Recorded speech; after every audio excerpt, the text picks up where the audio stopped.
Hi friends, எல்லாருக்கும் பார்த்தீங்கன்னா wish happy போகி Pongal.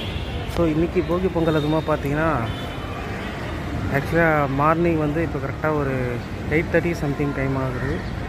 So நீங்களே பார்க்குறீங்க, இந்த வியூவை பாருங்கள். ஃபுல்லாக பனிமூட்டமாக இருக்கிற மாதிரி தெரியுதுல்ல, ஆனால் பனிமூட்டமும் இருக்குது. ஸோ பனிமூட்டத்தோடு சேர்ந்து இந்த போகி எதுவுமா கொளுத்தவங்க பார்த்தீங்களா, பழைய துணிகள், வீட்டில் இருக்க பழைய தேவையான பொருட்களை எல்லாத்தையும் கொளுத்தி ஃபுல்லாக மாசி அடைஞ்சி பாருங்கள் எவ்வளோ புகை மூட்டமாக இருக்குது. இந்த பக்கம் பரவாயில்ல, இந்த பக்கம் இன்னும் பாருங்கள் ஃபுல்லாக தெரியல, வீடுங்களே தெரியல.